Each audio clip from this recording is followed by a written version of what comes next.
Olá pessoal, sejam bem-vindos ao Sucesso Cast. Eu sou Ellen Monte, Head de Marketing do Grupo Sucesso.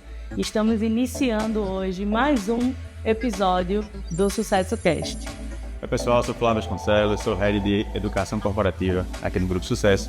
E tendo o prazer de receber uma pessoa hoje que eu admiro demais, admiro há muito tempo. Desde a Federal, quando estava como professor, na FG, no Diário, agora está no Porto Digital. Então, Pierre, muito bem-vindo. Obrigado por aceitar o nosso convite. Obrigado, obrigado, Flávio. E eu queria já que você começasse a falar um pouquinho quem é você, sua trajetória, conta aí como você chegou no Porto Digital e até o que é o Porto Digital na sua visão hoje de gestor do... Bom, pouca gente sabe que eu sou paulista, não sou pernambucano, né? Mas eu moro em Recife desde 1987, né? Quando eu cheguei, eu era adolescente ainda. Eu sempre costumo dizer, ó, no momento que eu passei a torcer pelo Santa Cruz é porque eu virei pernambucano ainda. Realmente. Foi logo no começo, né? Então, minha vida sempre foi ligada profissionalmente à Universidade Federal de Pernambuco, lá onde eu fiz a minha graduação. E eu vivi uma graduação muito intensa, fui presidente do DA, na época do Fora Cola, depois do DCE, da Universidade Federal, quando o movimento estudantil era bem forte, realmente. E logo depois eu virei professor, né? Eu fiz o último concurso que a gente chamava de professor auxiliar, aquele que você entrava ainda sem nem mestrado, né? Aí eu fiz o concurso de finanças e logo fui contratado, fiquei dentro da universidade, fiz o mestrado na Federal, depois saí para fazer o doutorado fora daqui de Recife, fiz na PUC do Rio em finanças. E durante esse período tive várias pequenas coisas. Eu fui secretário adjunto de Educação do Estado. Aí depois, quando eu voltei do doutorado, foi quando eu me afirmei mais na Federal, né? Assumi a coordenação do curso de administração. Aí eu também tinha um blog bem conhecido na cidade chamado Acerto de Contas, né? Verdade. Que aí tinha muito debate lá atrás. E aquilo fez uma coisa curiosa que mudou a minha trajetória, né? Em 2011, até por sugestão de um amigo meu, André Regis, que foi vereador e é professor do meu departamento, né? Aí ele disse, por que você não sai candidato a reitor? Isso em 2011. Eu era um anticandidato, mas eu fiz uma campanha boa, fiquei em segundo lugar ali na eleição, e ali foi quando o Headhunter me localizou e eu assumi a direção do Grupo Laureate aqui em Pernambuco, pedi licença sem vencimento da Federal, já como professor, né? Aí assumi lá a direção do Grupo Laureate, que tinha aqui a FG, então, e a FPB na Paraíba. E para ser o primeiro reitor do centro universitário quando a UniFG virasse UniFG, né? Só que acabou a visita do MEC demorando mais tempo do que a gente imaginava, que eram os 3 anos da minha licença, aí fizeram uma proposta para ficar, e aí pronto, eu reduzi a carga horária na Federal para 20 horas, não continuei como professor em dedicação exclusiva, mas a minha trajetória está sempre na Federal, né? Do lado da FG, quando eu fui reitor, né, do centro universitário, depois eu passei um tempo da CUTO lá no Diário de Pernambuco, porque o meu orientador de mestrado tinha comprado o diário, que era Alexandre Rantes. Aí ele disse, não, preciso da tua ajuda. Eu disse, não, eu estava na FG, eu devo ir para o Porto Digital. Eu disse, não, mas durante esse tempo você pode ser vice-presidente do diário. Tá, eu fiquei há um tempo, mas logo depois eu assumi o Porto Digital, onde eu estou há 6 anos e meio, mais ou menos. E eu gosto sempre de falar, é o melhor emprego que eu já tive até hoje. Eu adoro lá o Porto Digital, porque você tem um propósito muito claro de inclusão, que é um distrito de inovação, né? Então, e lá dentro a gente vem desenvolvendo lá junto com muita gente boa que trabalha comigo. E eu gosto sempre de dizer que lá eu aprendo todo dia, né? Porque tem gente em tudo quanto é área.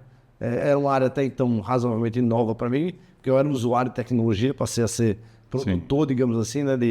De tecnologia, mas é um cargo de gestão, basicamente, que é o que eu exerço lá dentro. Perfeito. Ô, Pierre, o Porto Digital é um dos maiores, né, parques tecnológicos que a gente tem hoje no Brasil.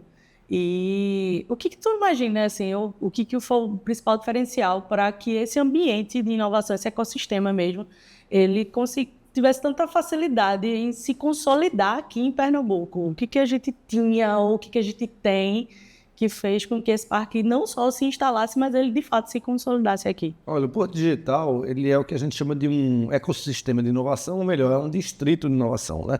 A gente tem 4 modelos de ambiente de inovação no Brasil.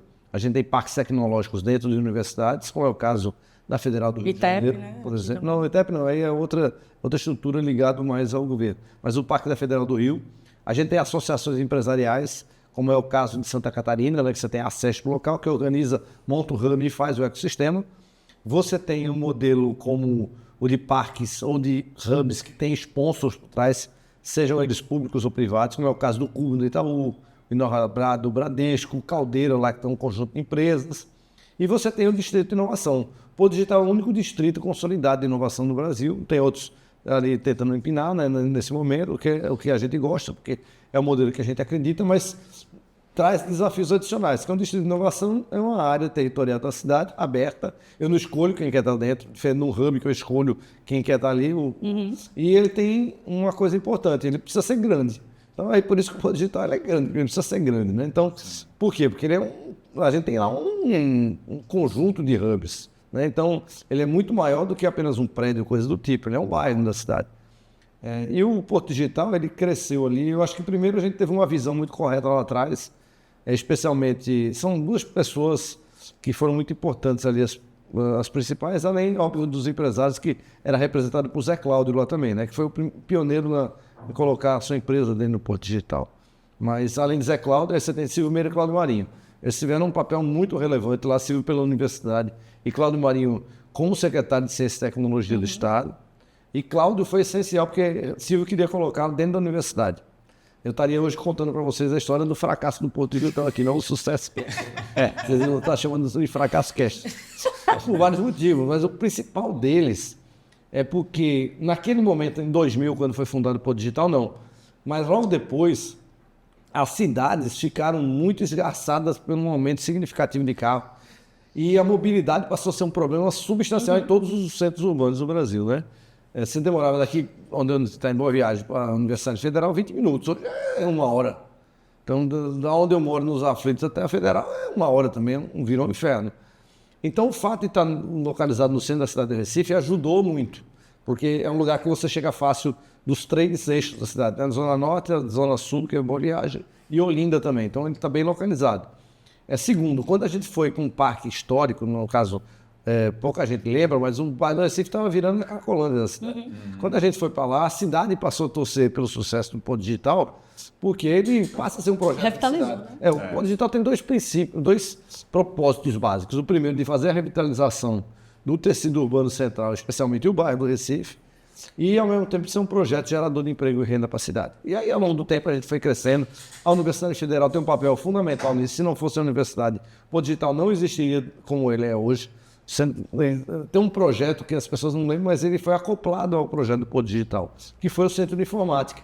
Porque não tinha o Centro de Informática, ele foi criado para o Porto Digital, digamos assim, para esse projeto maior, né? Então, e a universidade tem um papel fundamental nisso. Então, Recife é a cidade que mais tem PhD no Brasil em ciência da computação. A gente tem 700 aqui. E isso irrigou ali um sistema público e privado de universidades que fez com que a gente tivesse a maior quantidade per capita de alunos de tecnologia, que hoje dispararam por conta do Embarque Digital, que é o programa do Porto Digital com a Prefeitura do Recife. Então, tudo isso fez com que a gente tivesse essas fases de crescimento, né? Uma coisa que até meu antecessor, Chico Saboia, sempre disse, não, o Porto Digital você tem fase de 3 em 3 anos, por exemplo, né? 3 anos faz isso, pois, e é muito parecido com isso. Quando eu caí na prática ali, eu verifiquei que ele estava bem correto, né? São 5, né? Aí eu fui, inclusive, para o Porto Digital para a gente resolver um dos principais problemas que a gente tem, né? Que naquele momento era o principal, que é o capital humano. Eu tinha muita experiência de formação, de como mexer com cursos, essas coisas. E logo que eu cheguei lá, a primeira coisa que a gente fez foi... eu levei algumas pessoas da FG comigo, né? A primeira coisa que a gente fez foi a parte de formação, que foram os cursos de graduação na Católica, no Senac e na Unite, naquele momento. E deu muito certo. E aí logo depois chegou o Embarque Digital, que é o programa de bolsa desses cursos, né? Isso se deve muito a João. Até ele conta a conversa que eu expliquei aquilo para ele. Ele era deputado federal ainda, ia ser candidato a prefeito. Me chamou para almoçar lá na sala dele. E foi eu, ele e Vitor, que é hoje o vice-prefeito, né? Isso foi junto na conversa, acho. E Marcos também estava. E aí ele disse, o que a gente pode fazer para crescer o Porto Digital? Eu disse, está faltando capital humano. Aí eu mostrei os cursos que a gente tinha, desenhei lá o quanto custaria criar um programa de bolsas, tem tudo anotado. E o curioso foi que aí ninguém escreveu mais. Eu tenho mania de escrever no quadro, né? Nunca ninguém escreveu aquela porcaria daquele quadro. Aí eu escrevi no quadro e aí ele disse que depois da eleição, estava lá e ele foi apagar. Quando ele foi apagar, aí ele viu que ele tinha me dado a caneta errada. Caneta permanente. E ficou lá, né? Esse, pô, era pra ficar. Olha aí, E ele tem guardado isso. Propósito. Tem guardado. Um dia desse ele me mandou, o João mandou uma foto. É um grande parceiro nosso. E foi um programa que mudou o eixo no Porto Digital. Você vê, eu cheguei em 2018, há 6 anos. A gente estava com 9.500 colaboradores, né? E já tinha uma proposta de crescimento acentuado. Era para chegar em 2026 com 19 mil colaboradores, né? Para dobrar. E dobrar o faturamento. Mas o faturamento saiu de 1,8 para 6,2 bi no ano passado, 2 anos antes do prazo. Então ele triplicou, mais do que triplicou. E a gente chegou a 21.500 colaboradores. Agora, a estratégia do embarque foi muito importante para isso, né? Porque ela acelerou esse processo de atração de empresas, porque quando eu mostro o gráfico do número de alunos, ele faz assim, ó, em relação às outras cidades, né? Então, assim, isso modificou a estrutura de capital humano na cidade, e isso tem feito com que a gente conseguisse atrair outras empresas que até então a gente jamais imaginava que poderia ir para dentro do Porto Digital, né? Como o Bradesco, que abriu o centro de inovação, a Deloitte, que botou o delivery center dela lá dentro, a Solar Coca-Cola, a Baterias Moura transferiu o centro de inovação. Então, a gente passou a não ser mais um parque de tecnologia, mas com tecnologia, empresas com tecnologia também. Então, a gente tem um parque diverso. E essas empresas, elas vêm por 2 motivos. Uma, porque tem gente disponível na cidade, e 2, o segundo motivo é pelo qual ele tem uma rede de 475 possíveis fornecedores para ele lá dentro também. Então, isso tudo cria um ecossistema completamente diferente, né? O Porto Digital, muita gente me pergunta assim, o que está lá no Porto Digital? Né? É um conjunto de prédios. Então, é o seguinte, o Porto Digital, ele tem uma vertical muito clara de trabalho. A gente trabalha com software, a gente não trabalha com nada físico, né? Com hardware. Sim. A gente trabalha com software. E a gente embarca a tecnologia nas coisas. A gente tem a principal empresa de cibersegurança do Brasil, que é a Tempest. Foi comprada pela Embraer, foi fundada por 2 professores e um aluno da Federal. Até a principal empresa de IA do Brasil, que é a Neurotech, que foi vendida por mais de R$1 bilhão para a B3, a Bolsa de Valores. Foi fundada por 2 alunos e 2 professores também, da Federal, né? Então, a gente tem um parque, como eu disse, diversificado. Agora, a coisa mais relevante que a gente produz, né? Ou mais visível, digamos assim, não é relevante, é a parte mobile, que é uma parte que a gente se especializou principalmente dentro dos nossos centros de inovação, o CESA, a Fitec, o CID ligado à Samsung, que é justamente essa parte de embarcar tecnologia dentro dos celulares, né? Qualquer smartphone do Brasil tem uma linha de código feita dentro do Porto Digital. Alguma coisinha foi feita lá dentro, né?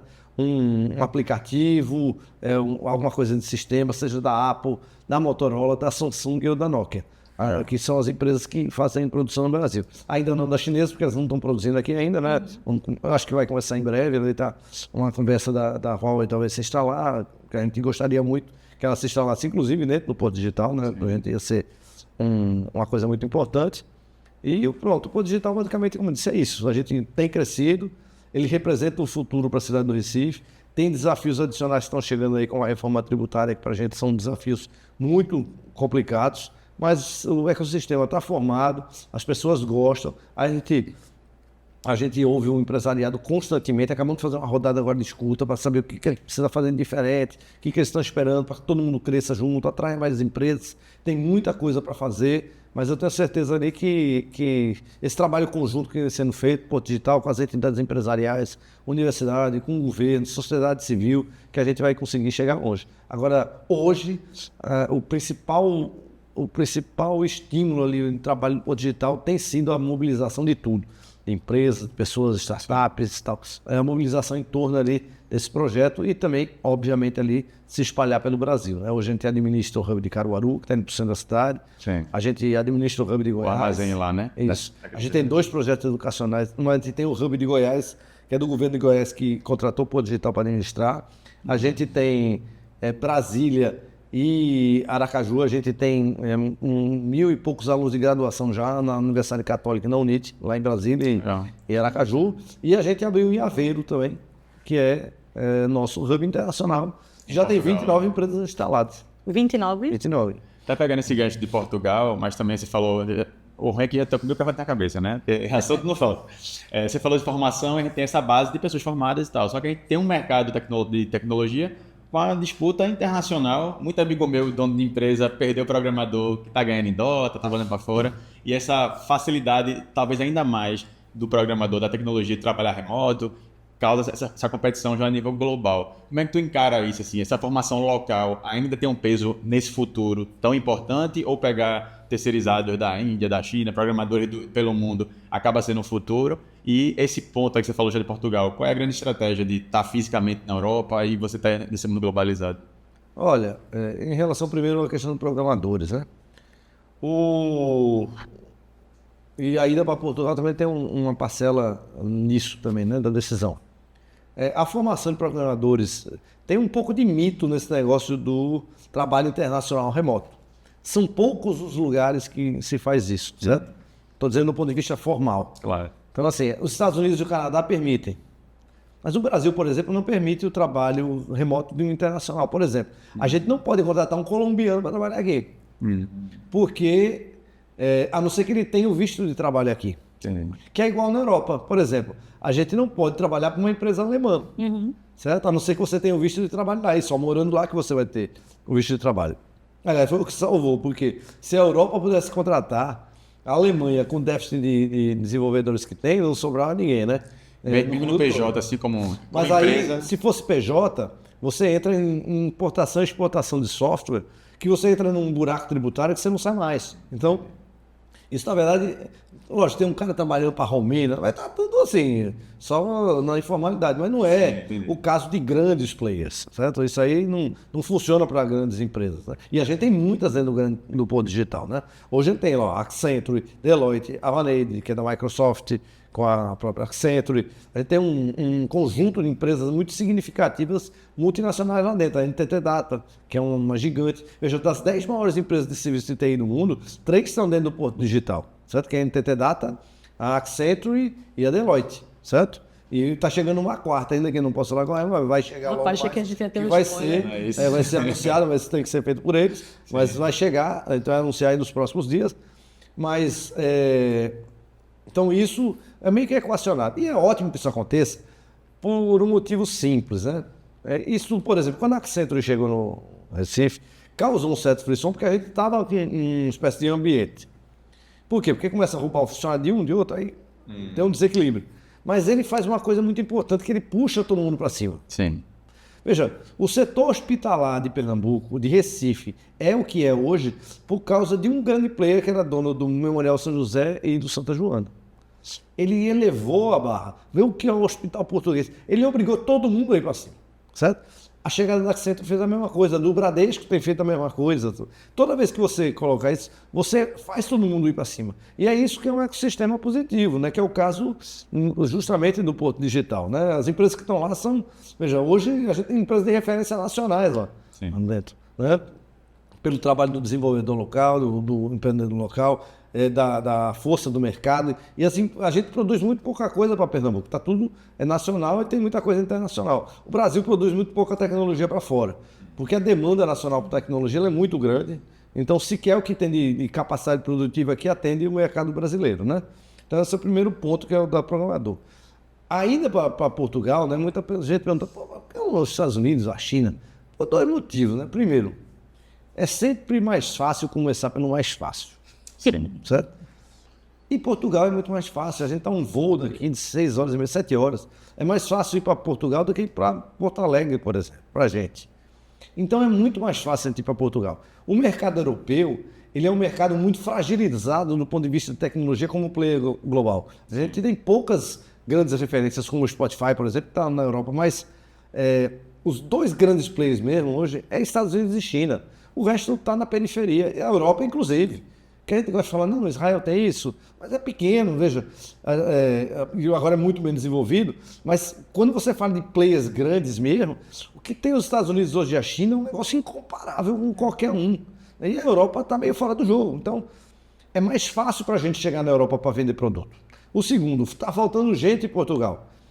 Então, significa que é uma porta para a gente mesmo trazer projetos para cá, isso é atrair empresas portuguesas para se instalarem aqui. Agora, é um projeto de longo prazo, vai patinando, a gente sabe das dificuldades, o ambiente corporativo é muito diferente do nosso, porque aqui a gente chega, faz aquele carnaval total, lá não é assim, certo? É uma outra cultura e a gente tem que ter respeito pela cultura local, e muita gente pergunta por que dá nada a ver, né? E não Lisboa, por exemplo. Sim. Por um motivo muito simples. Na Europa, assim como nos Estados Unidos, por exemplo, uma parte da conta de inovação ela é paga pelos fundos. Nos Estados Unidos ele é assim, em grande escala. Então, por exemplo, a empresa quer contratar inovação, ele pode pedir uma parcela do recurso.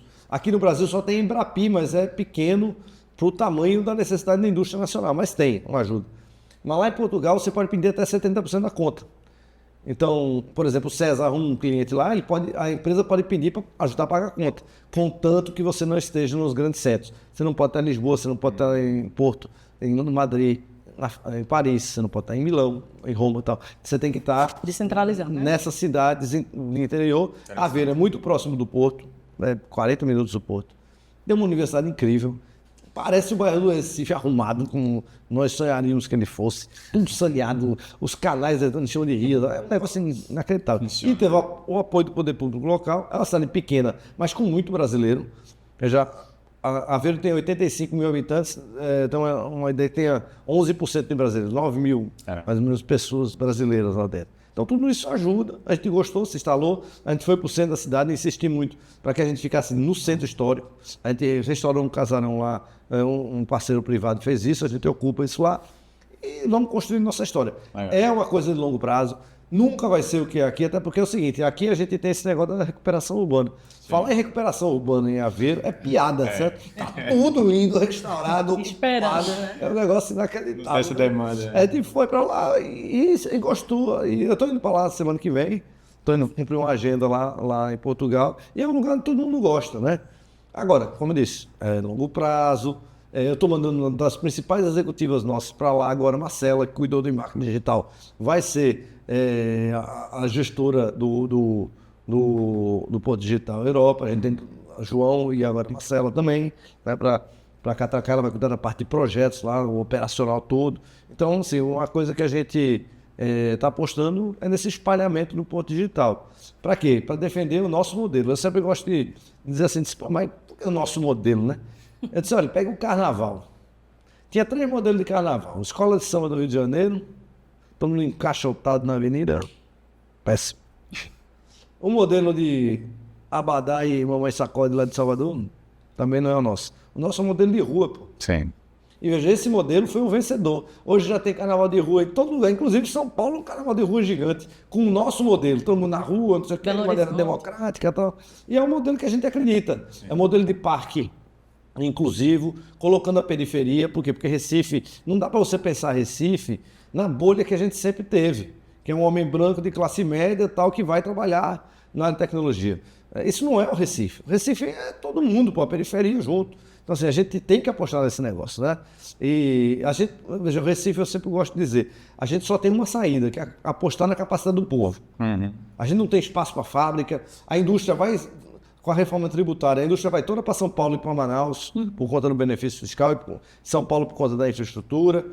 Então, assim, a saída nossa é o setor de serviço avançado. É apostar em saúde, apostar em educação, apostar no setor de tecnologia, apostar no agro, que é possível fazer muita coisa em Pernambuco. Então, apostar em nichos específicos, né? Mas principalmente apostar na capacidade do povo, que é de onde vai sair ali o que nos restará depois da inteligência artificial, digamos assim, da economia do conhecimento. Então, esse aqui é um ponto importante.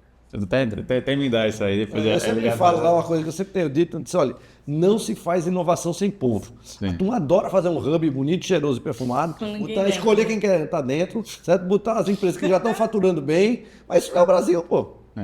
A gente não vai resolver os problemas nacionais sem envolver a população, sem o povo, pô. É o seguinte, eu vou fazer um hub para ficar a classe média desfilando dentro o tempo todo? Não é isso que vai resolver o nosso problema. Perfeito. O Brasil é muito maior do que isso. A gente precisa pensar grande aqui. Precisa ir atrás de gente, formar gente. A única saída é através da educação. E usando ciência e tecnologia para gerar emprego. Porque senão a gente vai ficar, como disse, ali fazendo as coisas muito bonitas, óbvias, certo? Mas e sem fomento. Sabe que o grande já tem investimento, já tem conexão, tem tudo. O pequeno, a comunidade que você falou, que precisa de oportunidade de ser capacitado, poder empreender. Porque não é fácil, sabe? A gente fica pensando, e tem uma discussão muito, muito falsa, né? E eu vivi isso muito na universidade, principalmente com alguns colegas muito conservadores, em relação à questão das cotas. Porque era muito comum a gente imaginar o seguinte, eu não estou falando dos cursos que são mais populares, digamos assim, que é mais fácil de entrar. Vamos pegar medicina, que é um curso onde você sai de uma situação para ficar rico, certo? Alguém que vai fazer medicina na Universidade Federal, por exemplo, ele não será classe média, ele vai ser rico, certo? Salvo raras exceções, velho. É a grande maioria, certo? Você pega ali 500 vagas que tem em Pernambuco, significa que eu vou botar 250 pessoas, em sua grande maioria, pobres e negras da periferia que não tinham acesso a isso aqui. Por questões de poucos pontos no Enem, certo? Porque quando você pega a nota mesmo ali de quem está na cota e quem está andando para a concorrência, A diferença é muito grande. Sim. A diferença. Mas é o suficiente para que as pessoas tenham a oportunidade, certo? Então existe uma falsa dicotomia, porque é o seguinte, porque a elite brasileira, ela quer um governo que sirva para ela. Isso é a história do Brasil, certo? A elite brasileira adora isso, um governo que sirva para ela. E a entrada das cotas, ela muda um pouco o cenário, porque você passa a ter a periferia lá dentro. Estou falando no caso de medicina, que ele é o seguinte, ele vai pegar 250 pessoas pobres, certo? E ao mesmo tempo, por ano, ele vai transformar 250, que aí é a família toda, certo? Você tem um raio de umas 4 a 5 pessoas, você vai pegar 250 pessoas que eram pobres e transformá-las em ricas. Num prazo de 10 anos, são 2.500 pessoas. Quando você colocar isso para uma geração, você tem uma mudança geracional inteira para isso. Lógico que não é sempre que vai dar, medicina vai dar dinheiro. Aí você tem outra, aí você transborda isso para a computação, para a engenharia, para tudo. O efeito multiplicador disso é muito grande, porque as pessoas que entram pela cota, elas já entram numa desvantagem imensa lá dentro, mesmo tendo entrado. Ela não tem recurso, é diferente de alguém que sai de Boa Viagem, tem carro para a faculdade, certo? Ela vai da periferia de ônibus, ela não tem recurso para se alimentar às vezes, certo? Ela vem de uma família em vulnerabilidade social, não tem equipamento em casa, não tem device. Só para ter uma ideia, no embarque digital, que ainda nem expliquei, mas o Embarque Digital é um programa de bolsa voltado para alunos de escola pública estudarem nos cursos que o Porto Digital tem, né? É um programa todo financiado pela Prefeitura do Recife. Curso de graduação. De graduação. Em tecnologia, né? Na Católica, no César School, na Unite, Senac e tal. Aí o que acontece? Esses alunos que entram no curso, 56% não têm acesso à internet em casa. Ou ele não tem device, ou ele não tem uma rede. Veja, eu estou falando de mais da metade, e isso é o Recife. Sim. Certo? A gente precisa transformar nessa via, né? Então, a gente tem se preocupado muito com isso, que é uma questão de inclusão, o programa cosmético de inclusão, que você bota uma, duas pessoas, é você voltar tudo o que você tem para fazer com que você tenha um máximo de oportunidades possível para quem não teve.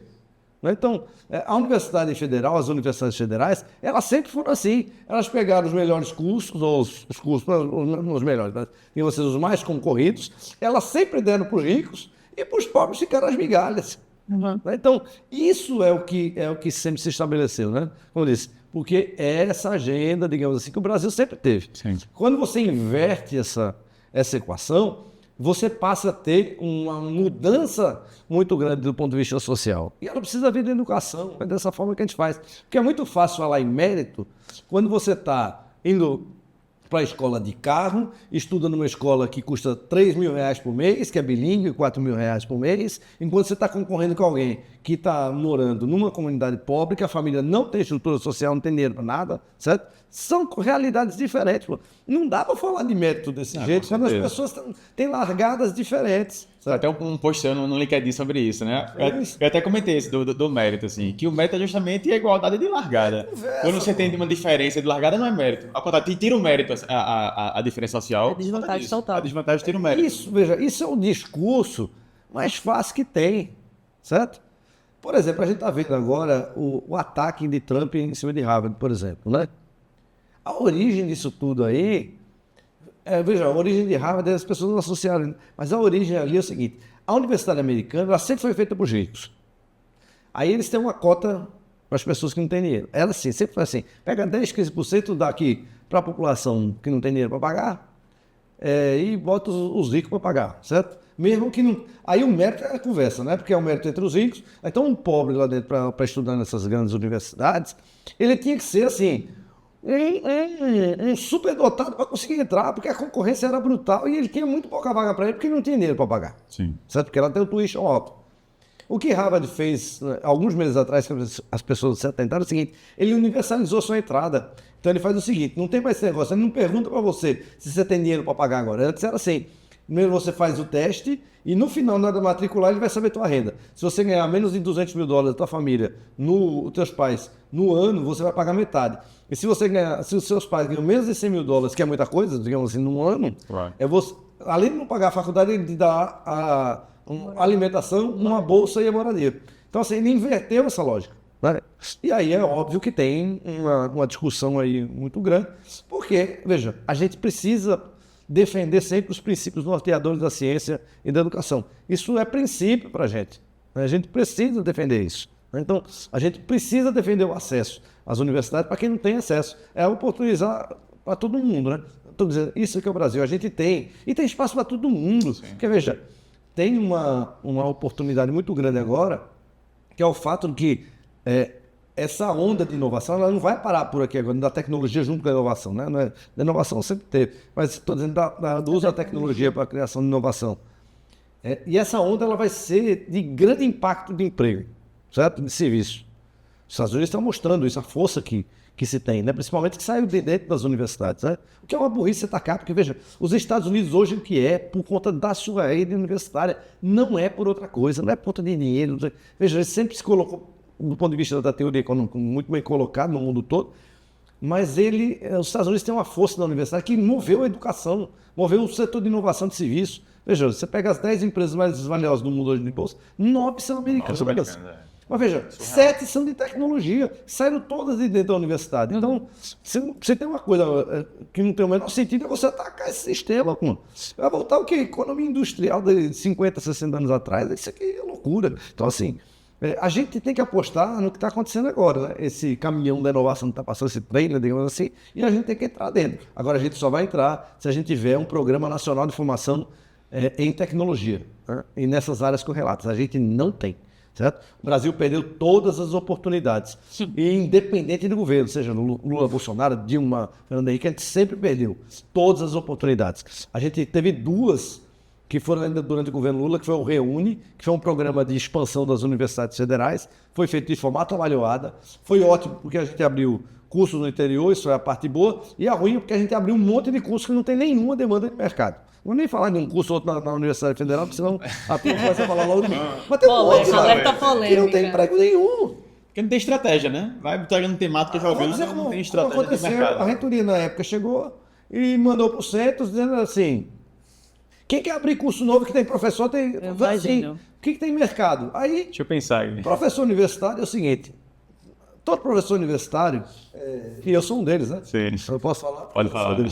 A gente sempre, assim, sempre tem um carinho muito grande por aquilo que a gente faz. Do tipo, eu sou da área de finanças, hoje eu gosto mais de estatística mesmo. Mas você pega, todo professor universitário acha, e a coisa mais difícil de fazer numa universidade, você brinca, é uma reforma curricular. Porque todo professor acha que sua cadeira, não sua linha de pesqua, merece virar uma cadeira de graduação. Merece. Os mais ousados acham que precisa virar um curso todo. E aí o que acontece? Quando foi ofertado isso, abre um monte de curso. Era tudo que aí você olha assim, a gente fracionou muitas coisas. Aí hoje a universidade cresceu muito, é verdade, expandiu, mas a gente fracionou muito. Então, assim, você tem cursos assim, com um monte de nichos específicos. O caso, posso até falar nesse caso que eu tive lá na campanha de reitor, eu alertei na época, estava abrindo um curso de engenharia naval, não tem mais talento aqui, pô. Só tem um empregador. Então, assim, aí depois você contrata, fica lá, lógico, você pode adaptar, as pessoas vão para mecânica. Nesse caso não foi grave, porque foi dentro do departamento de engenharia mecânica. Então, assim, dá para ajustar. Ele entrou no ajuste, então, mas a gente perdeu essa oportunidade. E a outra foi o FIES. O FIES foi fantástico, porque fez com que a gente tivesse 2% da população brasileira bacharel em direito. Uma a cada 50 pessoas fez o curso de direito no Brasil. 4 milhões de pessoas, 2 milhões de advogados, né? Então, porque 2 milhões não passaram na prova do OAB, não fizeram. E tem aquela história, né, que o Brasil sozinho tem mais faculdade de direito que o mundo todo somado. Isso também é lenda. É lenda, né? Dá um podcast inteiro. Alguém falou esse negócio, mas eu fui verificar, não é bem assim. Mas tem 2 milhões de advogados formados, né, e com a OAB escrita, né? Tem até uma piada que eu vi na internet desse que o cara disse, não, há 10 anos atrás a gente era 500 mil advogados. Aí em 5 anos passou para 1 milhão de advogados. Agora somos 2 milhões, a gente dobra a cada 5 anos. Daqui 35 anos todos nós seremos advogados. Então, assim, vai ser um pré-requisito para você fazer qualquer mas coisa. Pra ser brasileiro. Veja, mas isso foi um direcionamento errado. Sim. Então, assim, a gente não direcionou nas áreas corretas. Porque o mercado de formação, ele é um negócio muito complexo. Ele reage, ele tem uma reação tardia e uma desmobilização tardia. Então, você tem por exemplo, a gente tem uma demanda agora muito grande para gente de tecnologia, beleza. Aí a gente começa a reagir. Aí daqui a pouco, vê um monte de gente reagindo. Só que a gente não tem educação de base. Então a gente começa a formar mal. Isso é um fato. Você pega os resultados de formação nacional, são esses. Né? A educação brasileira é muito ruim. Veja, eu tenho gente que se mudou para Aveiro, estava num colégio de Ponta em Recife, se mudou para Aveiro e voltou 1 ano na escola, num colégio público de Portugal, certo? Então, essa é a realidade. Você pega os indicadores do PISA, eles são uma tragédia. Veja, eu sou de uma geração, eu estou mais velho que vocês, mas eu sou de uma geração que o professor de inglês da escola, da melhor escola aqui, você chegasse no Santa Maria, não tinha uma equipe, acho que na época, então, uma das melhores colégios aqui, isso, estou falando em 1980, quando eu fiz, no final da década de 80, começo de 90, quando eu fiz colégio ainda. O professor de inglês não falava inglês, pô. Não falava. Nenhum professor de inglês falava inglês. Cara, ensinava o velho Tchumbi no quadro, estava todo mundo fingindo. Agora aqui não tem uma mudança, as pessoas vão passar, vão estudar fora, você abre o mercado e tal. E essas coisas mudam. Né? Então, mas a educação de base nacional é péssima, isso é um fato. Seja público ou privado, com exceções, boas exceções, como é o caso de Sobral, por exemplo, que é uma nota assim, absolutamente elevada nos exames da prova. O Brasil tem uma mobilização da cidade em torno daquilo. Mas só a educação não vai resolver também. A gente precisa ter a cadeia produtiva para fazer a inclusão produtiva e tal. Tem que ter uma cadeia para fazer e o Brasil não tem projeto nacional. A gente tem poucos exemplos. O Porto Digital é um deles, onde você liga a academia, liga o setor produtivo, começa a produzir coisas. A Embraer é um caso de sucesso também. O agronegócio brasileiro, né? O Marco Lisboa sempre fala assim, até no caso do Porto Digital, ele fala do agro brasileiro também, que são as oportunidades que a gente tem. E a gente precisa apostar nessas coisas. Nem tudo se resolve pelo privado, nem tudo se resolve pelo público. A gente precisa aprender a misturar essas coisas. Acho que o conceito disso é hélice tríplice, né? Que é esse conceito de governo, universidade e iniciativa privada. Esse é um modelo teórico pelo qual os parques tecnológicos estão. O nosso caso ainda tem um pouco além, porque tem a sociedade civil junto. Então, sim, a gente tem 4 frentes ou 4 forças políticas que orbitam em torno do Porto Digital. E o segredo do Porto Digital chegar até hoje é porque nenhuma das 4 forças isoladamente manda lá dentro. Você tem um conselho muito disperso de forma proporcional, mas de forma proposital, inclusive, porque nós não somos uma entidade empresarial, a gente não é da universidade, a gente não é um órgão de governo. Aí estão os interesses da cidade, certo? Sim. Então, assim, é um bicho um pouco diferente, porque cada força política dessa tem uma discussão dos seus interesses legítimos, certo? Os interesses legítimos. Mas o interesse da política pública, ele precisa se sobrepor. E é isso que a gente sempre foi fazendo. É lógico que dessas forças políticas, a universidade ela é a mais neutra. Já é um fato. Né? Mas a universidade também é o seguinte, os exemplos da universidade não são bons no mundo todo. Tem exceções, como o modelo americano. Mas o modelo americano ele é muito público-privado. Ele não é um modelo nosso. Sim. A universidade nossa é toda pública. Né? E a universidade ela é lenta por princípio, porque ela é quase uma assembleia. Veja, isso é aqui, é Harvard, é MIT, é todo lugar do mundo é assim. Né? Então, a universidade, por quê? Porque ela é autônoma e ela precisa ser. Ela tem uma vantagem que ela é uma estrutura estável, então ela atravessou os séculos com essa estabilidade, mas aí, por outro lado, ela tem dificuldades de se reorganizar e ser mais ágil. Então, eu gosto de falar uma frase lá que é da reitora da Universidade do Arizona, que disse, pelo menos é o que eu mapeei ali, que ela diz assim, ó, a universidade, mudar uma universidade é como mudar um cemitério de lugar. Você não pode ter a ajuda dos habitantes. Por quê? Porque cada um tem um interesse. Cara, é muito bom. E a universidade, ela é lenta por princípio, mas ela é uma força mais neutra dentro desse conjunto aí dessas 4 forças políticas que a gente... não é à toa que eu sou professor da universidade, estou no Polo Digital. Meu antecessor, Chico Sabaia, também era professor da universidade. Fábio Silva, o primeiro presidente do Polo Digital, é professor da universidade. A gente foi atravessando esse... Ela é mais fácil de trabalhar, né? Sim. Dessa forma, porque a universidade permite essa estabilidade para um sistema. Ô, Pierre, a gente tem uma estrutura na região metropolitana que ela é muito plural, assim. A gente tem um varejo muito forte, né, Recife principalmente ali. A gente tem uma malha industrial dentro da região metropolitana também significativa, e de prestador de serviço a gente não vai nem sinalizar. Olhando para, assim, você está falando sobre essa questão de que a inovação ela precisa de uma estrutura, de um ecossistema de fato, de vários atores ali fazendo essa movimentação. Olhando para a estrutura que a gente tem hoje na região metropolitana, que é o que a gente está mais perto e a gente consegue tocar, e olhando para o empresário também, que áreas tu considera ou tu imagina, assim, queria só fazer essa troca, do que você imagina que a gente pode dizer que está meio que adormecida ainda, mesmo com tanta coisa acontecendo na estrutura geográfica em que Recife está e no impacto que o Porto tem, ou, por exemplo, a gente tem um varejo que não conecta, não absorve, ou acha que está muito distante. Não sei se acho que tem um projeto com Porto Swap e Porto Digital que depois de alguns anos a gente conseguiu ver as coisas começarem a se interligar, mas o que tu acha assim, Aileen? Na minha visão, olhando aqui do ponto de vista do Porto, tem assim algumas áreas que ainda estão adormecidas e que, mesmo a gente fazendo intervenções às vezes distantes, mas que ainda dentro da região metropolitana poderia estar mais próximo dentro desse ecossistema. Olha, veja, todos esses setores que você falou aí, todos eles estão passando por desafios imensos. Uhum. O setor industrial, por exemplo, ele tende a se concentrar todo em São Paulo e Manaus por conta do benefício, com a reforma tributária, e vai sobrar pequenas indústrias. Mas o sul do Brasil mostra que é possível você ter estratégias para isso, mas é um desafio imenso. O varejo nem se fala. Vamos pegar o setor do Recife e o que vai acontecer com os shoppings, né? O shopping tem uma vantagem no Brasil porque ele ocupa um lugar... porque a gestão das cidades é uma tragédia, então as pessoas vão para dentro do shopping como área de lazer. Pronto. Basicamente é isso. Mas o varejo de rua, por exemplo, vamos pegar o que está acontecendo no centro do Recife. Se você fosse há 20 anos atrás, no Natal, você não conseguia nem chegar direito. Eu passei pelo bairro de Santo Antônio esse ano, não tinha ninguém, mas sabe o que é ninguém? Eu estou falando no dia 18 de dezembro, ninguém.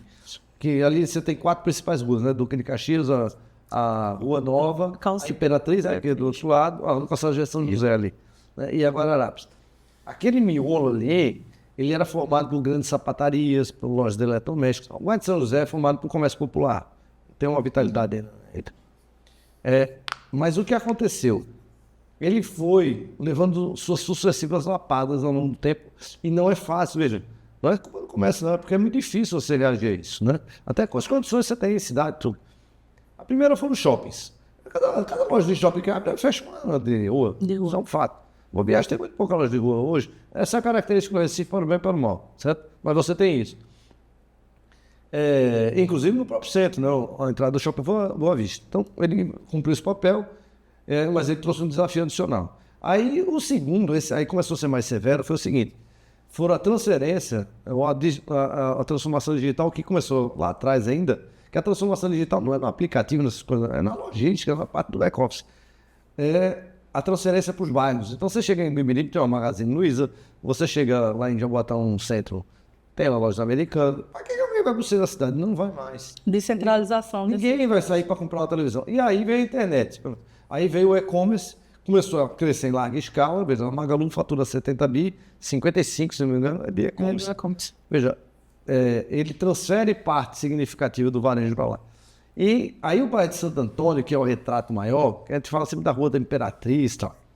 O bairro de Santo Antônio, aí o que aconteceu? Você tinha as lojas de roupa boas, elas de grife, elas foram pro shoppings. Aí as grandes varejistas, a renda também foram pro shopping, né? Foram pro shoppings. Aí algumas foram para os bairros. Aí sobrou, aí começaram como se fosse assim, piorando a qualidade das roupas para lá, que são as mais populares. Aí eu acho, o meu sentimento é que as Shein da vida e Shopee mataram, foi o tiro de misericórdia no bairro de Santo Antônio. E não volta mais. Dia desses a gente teve uma conversa sobre o que vai fazer com a Rua da Imperatriz. A Rua da Imperatriz é um negócio assim. Eu sou morador de cidade, eu morei a vida toda. Eu já morei no bairro de Santo Antônio. Quando era estudante, eu morava na Conda Boa Vista. Eu morei na Boa Vista, até o apartamento que eu comprei na Boa Vista, na Barão São Borges, até um dia desse. Então. Sempre fui morador do centro. Eu sempre, a Rua da Imperatriz era a rua mais qualificada que a gente tinha. A Rua da Imperatriz tem mais ou menos uns 20 a 30% das lojas. Ela está no sinal. Ela acabou. Ela não volta mais. Estão lá discutindo saída e tal. Mas a gente precisa aceitar o fracasso quando ele acontece. Aceitar a derrota. Só tem uma saída para a Rua da Imperatriz. É virar rua de carro de novo. É uma derrota horrível. Mas a gente precisa aceitar quando essas coisas acontecem. Para pelo menos ter Da mobilidade. Pode ser fluxo reduzido. Se reinventar. Ela precisa ter alguma coisa. Porque tem ruas que sobraram no centro da cidade. Por exemplo, eu odeio carro, eu sou uma pessoa que detesta. Eu não tenho nem carro, eu vou trabalhar de bicicleta, eu tenho horror a carro. Mas assim, a gente vai ter que entender, porque quando você pega o centro da cidade, você tem a Rua do Aragão que se mantém de pé, a Manuel Borba se mantém de pé, e a Imperatriz morreu, como rua de pedestre. Ficar do jeito que está aqui não pode. A Rua Nova está no mesmo caminho. Então, a mudança do varejo, ela veio para ficar. As lojas, o comércio não volta nunca mais. E não adianta te pensar que vai botar a casa. Não é assim um processo tão fácil. Agora, a gente pode começar. Mas é muito difícil, quando você tem essa partilha, que você economicamente resolve. Isso você botar um prédio aqui, depois vai aparecer outro. Tal. Como foi no bairro do Recife com o Ponto Digital. A gente foi prédio a prédio. Lá precisa de uma estruturação urbana. Por exemplo, você não pode deixar a Rua Velha ficar do jeito que está. Aquela rua é linda. A Rua da Imperatriz ficar do jeito que está. Então, a gente precisa ter um projeto para esse negócio. Tem que ter moradia, mas tem que ter um projeto... De experiência, né? Mas a gente tem que ter um projeto junto. Então, um exemplo claro, o Holiday. O Holiday chegou onde chegou, né? Ficou inviável, foi leiloado, as pessoas vão receber indenização, que é um pouquinho maior do que o apartamento valia. É bom deixar isso. Mas por quê? Porque foi vendido num bloco só. Aí uma construtora chega, paga R$45 mil por apartamento, essa foi a conta, vai lá, vai fazer um retrofit, vai gastar 100 pau por apartamento, 150, vai vender por 300, pronto. É um jogo do mercado. Esse é o jogo do mercado, a gente vai ter que resolver por aí. Não adianta achar, vai fazer o quê? Porque a gente tem uma ideia de que o governo não vai resolver essas coisas. O governo tem que ser um articulador para fazer as políticas, né? E aí você vai chamar os privados para participarem, quando for possível. Quando não for, ok. Mas, por exemplo, a Rua Velha é a mesma coisa. Tem uma coisa que pouca gente fala, mas que é a verdade, veja. Áreas históricas, sejam centrais ou não, as áreas históricas tombadas, não dá para ser projeto de moradia popular. Popular. Não dá, porque é caro para você manter. É muito caro. Pouca gente percebe, mas um dos metros quadrados mais caros da cidade é a cidade alta de Olinda, para residência. Uhum.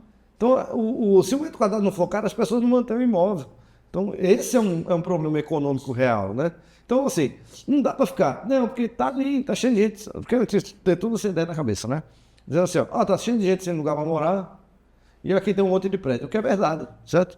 Agora, a gente não tem projeto para isso, certo? E também não adianta, veja só, você vai retrofitar um prédio, vai gastar R$3 mil no metro quadrado, certo? Aí vai gastar para morar uma família o custo de 10 habitações, que poderia resolver o problema que realmente precisa ser resolvido. Então a gente precisa entender qual é esse jogo de mercado. Não tem outra saída a não ser valorizar essas áreas históricas, as áreas centrais, para que quem possa manter os imóveis ocupe-os. Esse é um problema. Por exemplo, um problema do Pelourinho é desse. O Pelourinho está trocado ali, está uma restauração, não sei o quê, e fica sem vida. Por quê? Porque não cabe dentro do orçamento da galera que está lá. Então, se você não conseguir trazer as pessoas que conseguem manter o imóvel para dentro, a não ser que, São Luís está fazendo uma tentativa muito interessante, que fez o restauro da área histórica dele, que é uma área bem importante, e está subsidiando até 80% do aluguel. Pronto, é uma saída inteligente. Porque ele consegue garantir, né? A gente precisa ter as saídas corretas para as coisas, entendeu? Aqui no Brasil, por exemplo, é o único lugar do mundo que a gente dá casa. Em Londres, por exemplo, em Nova York, nesse lugar é habitação social, mas é diferente, as pessoas alugam baratinho. Londres, por exemplo, você tem lá um quarteirão, a mesma construtora faz tudo, aí 20% é reservado, por exemplo, para habitação social, depende, 15, 20, 30.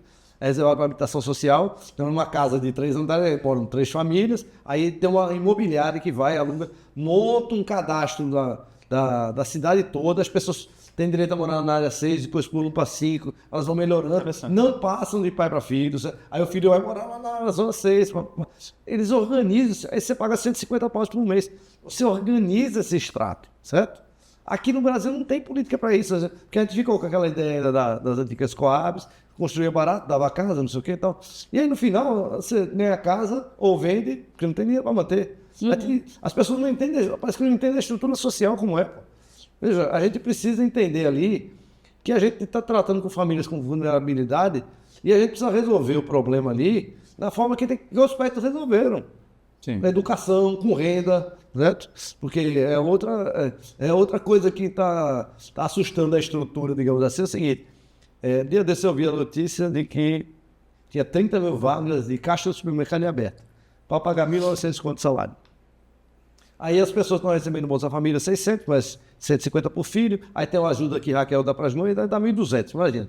Aí é óbvio que não vai trabalhar por 1.900 no bruto e vai perder 2.200. Sempre, mas é porque a estrutura salarial brasileira é muito ruim. Então, assim, a gente se acostumou com isso. E você não pode chegar e esperar que o empresário, cada um resolva o seu, porque isso, no final das contas, as pessoas perdem concorrência. Se um continua pagando salário baixo, o outro aumenta o salário, você perde concorrência, você não tem como manter a empresa. Aí tem que entender que o jogo do capitalismo é esse. Só que a gente tem que começar a subir a barra das coisas, certo?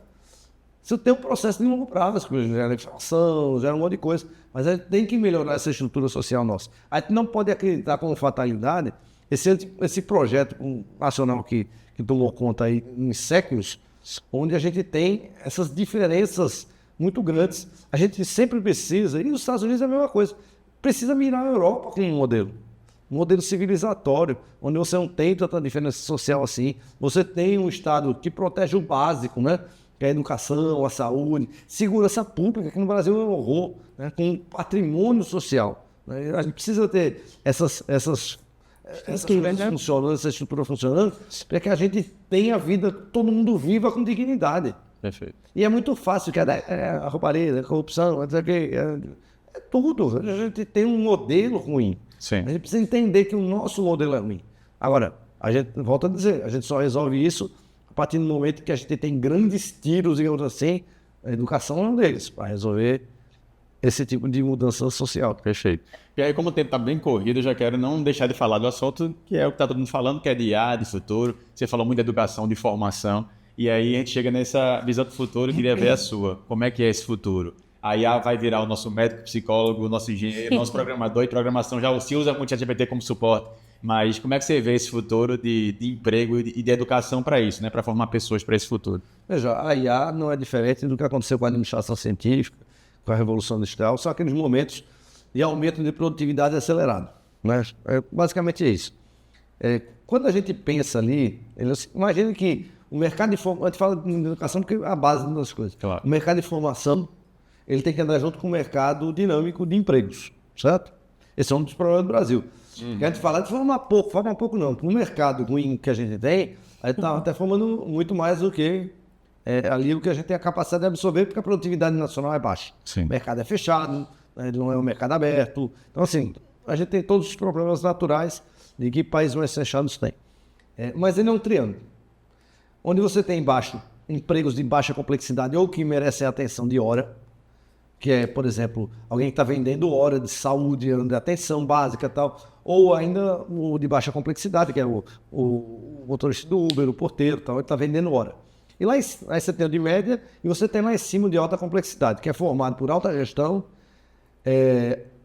especialistas, um médico super especialista em alguma coisa, no implante de cabelo, dermatologista e por aí vai, são os especialistas, ou super criativo, um designer super criativo, aquele cara que faz realmente a diferença, certo? Se eu pego minha turma na Federal, 3 ou 4 é aqui para cima, e 45, 46 vão aqui para média. Isso é a estrutura que a gente tem, é normal, certo? Agora, essa estrutura média, por exemplo, é um analista de banco, um gerente de banco, certo? Ele sempre se colocou no mercado. Ao contrário das outras mudanças tecnológicas que a gente teve, né? Ela atingia sempre a camada de baixo. Uhum. Era o cara que estava no chão de fábrica e tal. Então ele atingia a parte de baixo. Ele agora atinge a classe média, que são processos repetitivos de média criatividade. Ele atinge isso aqui. Então você espreme essa parte do meio no mercado de trabalho. Você não vai precisar de muito analista financeiro. Então ele traz uma complexidade muito grande, porque até então você sabia mais ou menos o que fazer. A única chance que ele tem agora, por exemplo, no Brasil, é um caso raro, um caso clássico, é o seguinte, é formar muita gente com inteligência artificial. Então não é para ser habilitado, não, é formar um cara com mindset nesse tipo de ferramenta, né? Como a gente não vai ser rápido nisso, nem ninguém vai ser, porque todo dia sai uma ferramenta, não é um negócio impossível, certo? Então, assim, mas a gente precisa se preparar para esse momento. Mas vai ter uma hora da verdade ali na frente. Bill Gates tem falado muito nisso, né? Sim. De que a gente precisaria trabalhar 3 dias na semana e folgar 4. Para que o mercado trabalhe com porte. Ele tem razão ali, certo? Antigamente, veja, na Idade Média, as pessoas trabalham todos os dias, tem uma folga por mês. Aí, com a Revolução Industrial, passou a trabalhar 6. Com a administração científica, isso diminuiu. Nos escritórios, por exemplo, não tem 5. Aqui no Brasil ainda está essa discussão medieval de 6-1. Isso não existe, pessoal, já foi superado em todo canto. A gente tem uma escala de trabalho meio desequilibrada. Mas isso não pode ser um experimento. A gente tem visto ele, não, trabalhar 4 dias da semana é mais produtivo. Porque é o seguinte, veja, uma empresa está competindo com a outra. Então, ninguém pode fazer isso isoladamente. Isso precisa vir numa legislação, isso precisa vir num acordo global. A gente já teve muitos acordos globais. Por exemplo, o acordo de combate às drogas, ele é global. Então, aquilo vai disseminando a legislação nos países. O acordo de trabalho para 5 dias da semana, isso foi ganhando a cultura nacional. E vai ter um agora de 4 dias da semana. Por quê? Porque se você não fizer isso, nesses aumentos de produtividade exagerados, quem emprega vai se apropriar do ganho de produtividade. Isso. E aí você aumenta a desigualdade. Como a gente não quer voltar a ter a desigualdade da Idade Média, a gente quer ir para frente, só a gente vai precisar realocar. Agora, ele é um desafio imenso. Você imagine um feriadão toda semana. Certo? Veja, você muda tudo. Não tem coisas que não precisam ser feitas aí ao longo do tempo, que ninguém está discutindo ainda, vai começar, eu acho, a discutir, certo? De maneira séria, porque tem muita mudança que vai vir aí no mercado. Agora, como eu disse, isoladamente, não adianta ficar exigindo que o empresário faça isso ou outro. Porque isso não é possível fazer, certo?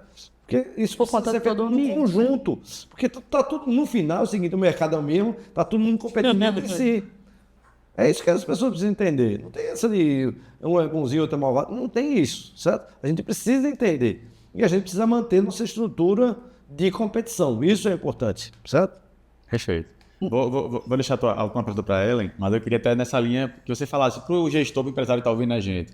Como é que ele deveria pensar nessa parte de IA? E pega um negócio mais tradicional, uma loja de roupa, uma padaria, algo mais tradicional. Como é que ele deveria pensar em tecnologia nesse futuro? Até alguns talvez que não tenham muito acostumado com tecnologia, que faz a coisa mais simples. Mas essa revolução está chegando para mudar todos os processos, desde o financeiro mais simples até como fazer um post em rede social. Ele muda tudo. Como é que você diria para esse gestor começar a entrar nesse mundo ou pensar no futuro dessa tecnologia? Não, ele muda principalmente, como eu disse, essa camada do meio, né? Sim. Analistas financeiros, arquitetos, designers, ele atinge isso tudo, né? Quando eu falo que precisa de uma legislação para acomodar todo mundo, é porque se ele começar a desempregar muita gente, você não pode entender com uma cidade como Nova York ou São Paulo, que é muito atingida por isso, tem metade de desempregados, né? Não dá para aceitar um negócio desse. Então a gente precisa entender ali. Veja, esse momento todo mundo precisa estar ligado o tempo todo. É lógico que é muito difícil, tá saindo ferramenta nova, esse negócio vai acomodar, mas a gente precisa ter isso no pipeline de discussões, certo? A gente vai passar por tanto na CESA School como no Embarque Digital agora, por um desafio mesmo, que é como eu, como professora federal, como é que eu vou ensinar com inteligência artificial? Por quê? Porque se eu pegar o ChatGPT, que é a ferramenta mais tradicional que a gente tem ali, né? A mais comum, digamos assim, eu boto o banco de dados, ela já está analisando.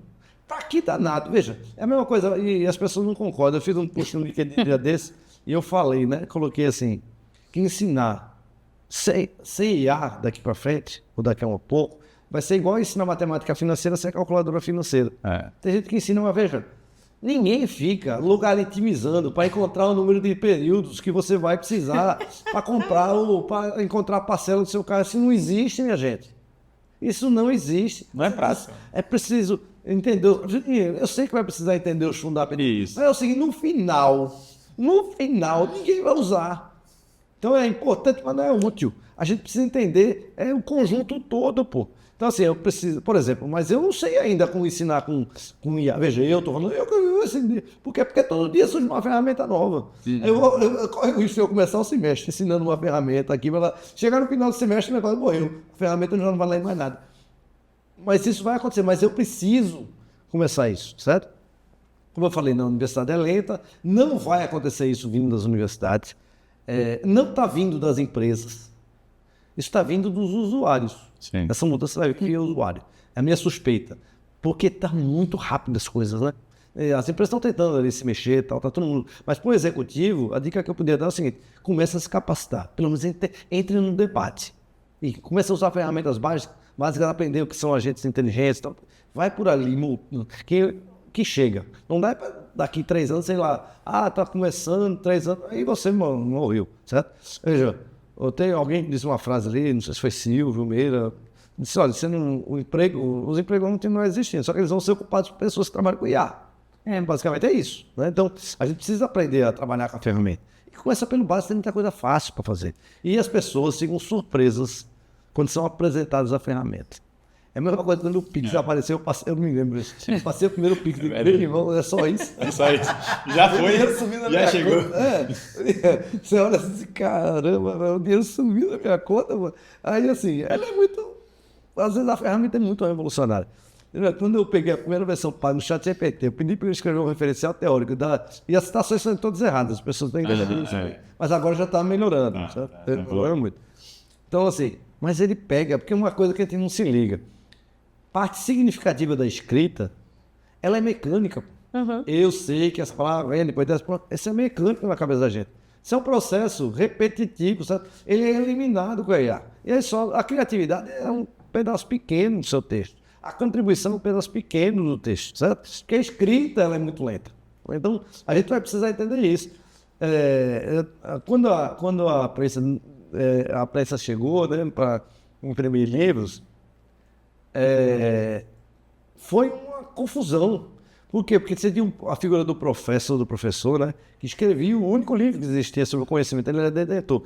E ele tinha os lectures dele, que eram os caras de confiança dele, que ele botava nas universidades para ficar lendo os livros, as pessoas anotarem. Quando entrou a prensa que começou a industrializar o processo, foi uma loucura. Acho que o emprego dessa galera todo foi pro saco, né? Então, são coisas parecidas. Veja, a história se repete, ferramentas diferentes e tal, mas tem muita coisa que a gente pode fazer. A gente precisa entender que muita coisa vai ser oportunizada com isso. Agora, algumas coisas entram em xeque. O meu setor, por exemplo, um dos meus setores, a educação, ela entra em xeque na hora, porque é o seguinte, a principal ferramenta que você tem durante o processo, veja, a educação, ela é uma coisa boa de analisar porque ela é uma indústria. As pessoas não entendem que isso é um processo industrial, certo? Todo mundo gosta de falar, educação, isso é conversa. Você entra lá na universidade, eu sei que todo semestre, hoje eu recebi minha carga horária do semestre que vem. Vou dar aula de manhã na quarta, de estatística, de noite de finanças. Eu sei que eu vou chegar, tenho um programa para seguir, tenho as aulas para dar, tenho uma chamada para fazer, tenho um assunto para ficar lá escrevendo, tenho as avaliações, boto uma nota e acabou. E a roda girou, certo? É um processo industrial, pouco glamouroso, mas ele é o que funciona aos milhões, certo? Porque aquela ideia da educação, é difícil, né? E como é que você vai botar um processo industrial desse jeito? Sim. Então, ele funciona assim. O principal cheque dela é que a avaliação, ela é totalmente desmontada com a IA. Alguém ainda acha, a turma ainda acha, viu? Sim. Que alguém vai escrever uma monografia de graduação, gente. Pelo amor de Deus, pô. Ninguém vai escrever mais, não. A dissertação de mestrado é a mesma coisa. Então, assim, a gente precisa entender que a gente precisa mudar o modelo de avaliação, mas não é fácil fazer isso, certo? Sim. É sair da briga para se aliar ao processo, né? Eu sou professor da mesma disciplina há 28 anos, certo? Veja, eu sei aquilo que eu estou falando, então é a mesma coisa. Tem gente que usa o mesmo livro há 28 anos, sabe? Até porque não mudou. Um livro de cálculo é a mesma coisa há 50 anos, sabe? Não precisa mudar, é a mesma coisa mesmo, certo? Então, assim, você tem um processo ali. Quando você pega e quebra esse negócio, é difícil, pô. Então vai precisar, tá todo mundo aí sem saber o que fazer, certo? Aí alguém colocou, disse, rapaz, você imagina que esse negócio vai ser todo alimentado. Esse processo machine learning aí vai ser muito forte, vai ser tudo alimentado com tudo que foi produzido, certo? Daqui para frente. Então, a gente precisa entender que, assim, as coisas mudaram muito, né? Aquele modelo que você tinha, faz um paper, uma dissertação, o modelo foi destruído, assim, ó. Com uma única vez. Morreu, veja. Este processo morreu. Nas empresas, esse negócio da média criativa morreu, certo? Daqui a 3 anos, ninguém precisa de um analista financeiro mais em banco. Não vai precisar. Por quê? Porque o máximo, veja, eu estou dizendo, veja, eu fiz doutorado nessa área, certo? Eu posso aqui fazer uma porrada de modelo financeiro, analisar modelo para questão de risco, não sei o que, de alta complexidade, eu avaliar na mão com os computadores, não sei o que. Com a entrada da IA, isso aqui, tudo isso que eu aprendi, não é que ele morreu que eu aprendi, mas eu tenho uma ferramenta, eu tenho uma calculadora para fazer tudo isso, resolve.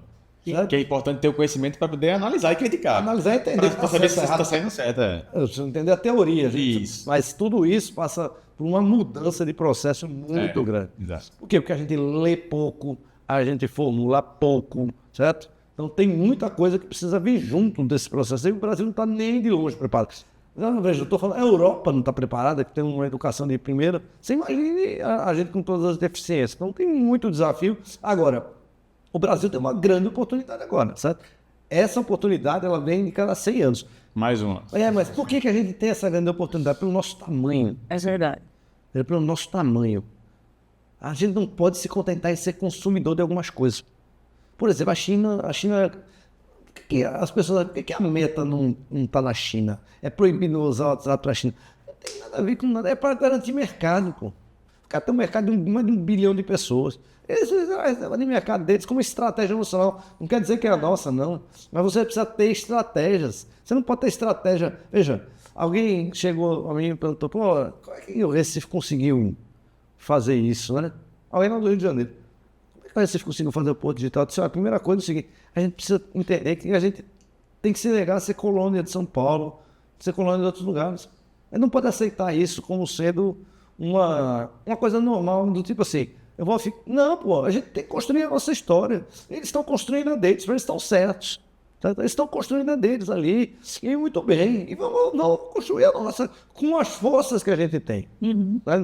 O Pernambuco tem uma dificuldade grande por conta do clima, área de semiárido, tudo isso. Mas a gente tem que apostar na capacidade do povo, né? A IA está vindo aí, veja, esse momento que a gente está tendo agora, ele precisa ser aproveitado, certo? Porque essa é uma oportunidade que o Brasil talvez não tenha daqui a um tempo. Entendeu? Porque a gente vai ter mudanças muito grandes aí, como eu já falei, por conta da reforma tributária, e a gente não pode deixar que tudo se concentre em São Paulo. Eles têm uma puta infraestrutura, tem tudo lá, certo? E aí a gente, óbvio, isso vai acabar acontecendo, é natural, só que a gente precisa entender as nossas forças. Se encontrar o seu lugar também, né? Para não ficar choramingando lá atrás, daqui a 20 anos ficar choramingando.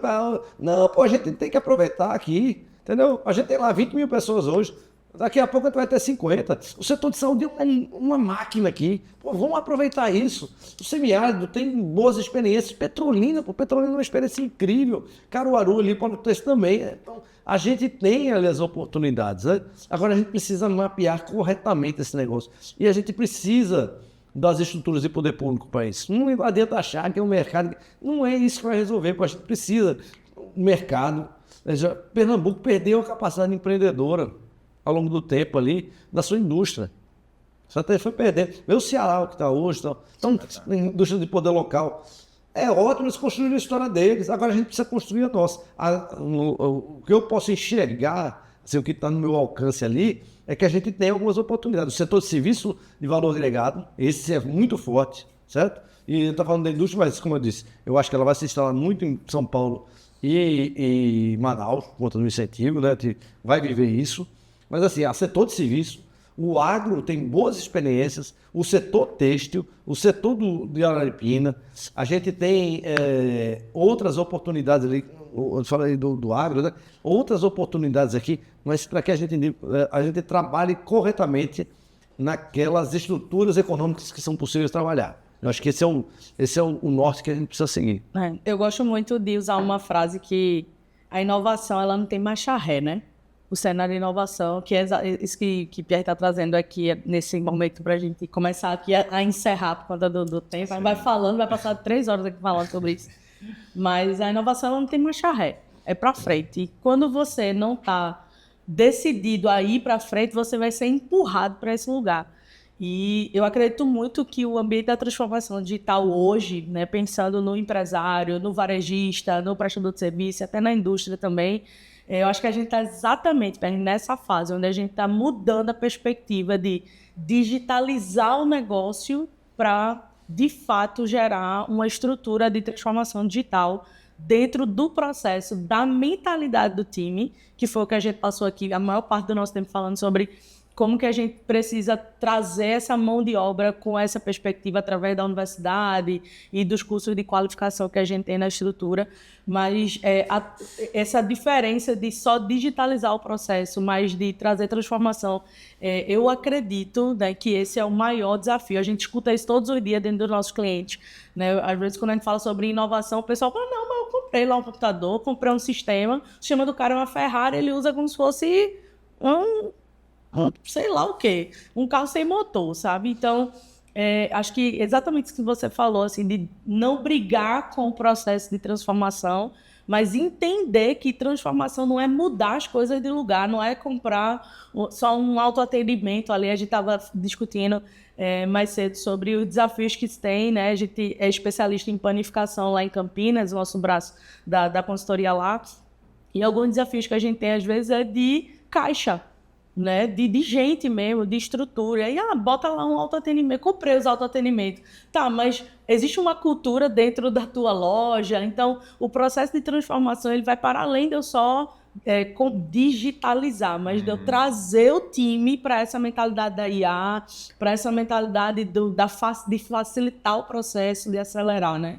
Então, não sei se na sua mensagem final aí, olhando para essa linha que a gente tem empresarial hoje, que ainda é uma linha extremamente tradicional de negócio, a gente tem uma malha muito grande de negócios familiares, então a gente está vendo também uma mudança geracional aí acontecendo dentro das mesas. Acho que, não sei se é pela primeira vez, mas acho que eu li isso em algum lugar, que a gente tem 5 gerações tomando decisão dentro da empresa, né? Dentro das organizações, principalmente nas organizações mais familiares. Então, olhar para a transformação digital e perceber hoje também, dentro do ambiente corporativo, né, empresarial, como que a gente consegue, e obviamente que o ambiente fortalece isso, mas na mente mesmo do empresário, assim, como que ele pode sair um pouco desse cenário de só digitalizar, colocar sistema, colocar maquinário, hardware lá dentro, mas de como que ele pode também absorver isso pela lógica da transformação da cultura mesmo, de inovação. Essa discussão aí da digitalização é até uma discussão mais antiga, né? Veja, as organizações ali que não se preparam nesse momento, elas vão morrer, não vai ter saída. Certo? Não tem segredo. Porque o custo da produção vai baixar muito. Sim. A produção intelectual ela vai baixar muito. E todo mundo vai precisar se preparar, né? Então, o que o Brasil tem que se preparar, a gente tem que se preparar para um novo modelo de funcionamento, porque tem desafios novos por trás. A gente precisa que o governo tenha rumo nesse negócio, porque o governo é o player mais importante que a gente tem.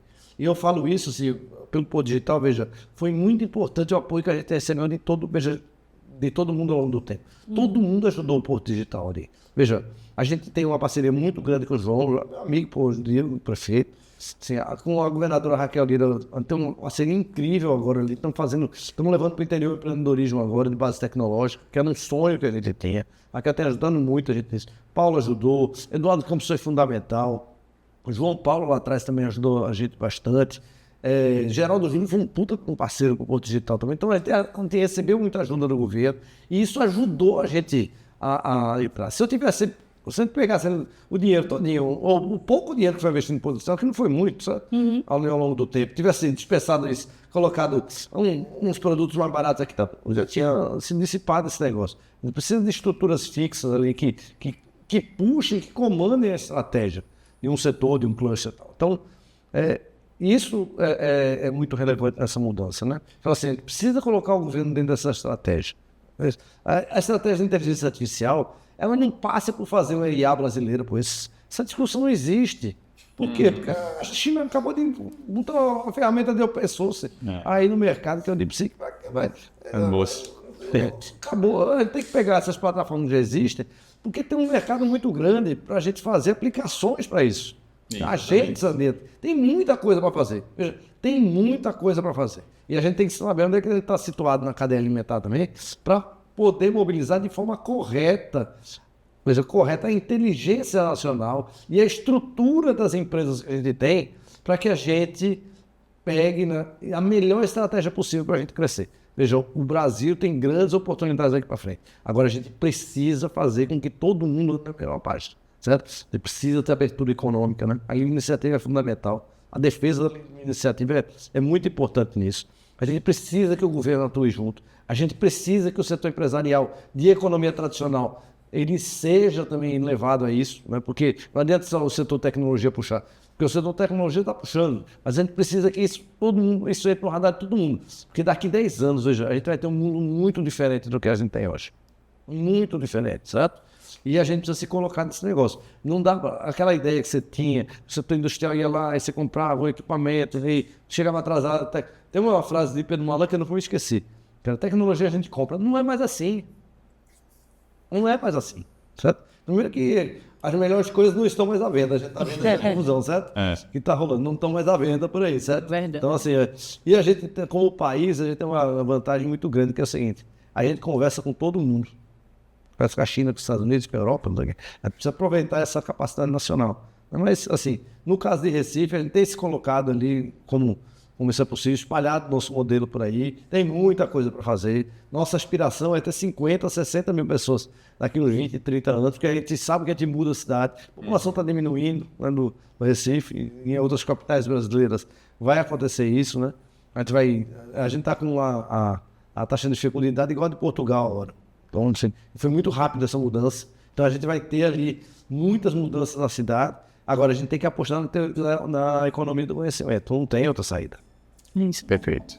Bem, mais uma vez agradecer. Obrigado. Ter vindo aqui trocar essa ideia. Sabia que ia ser bom, mas sabia que se deixar a gente fica 3 horas, como a Ellen falou. E tem muito assunto pra gente conversar.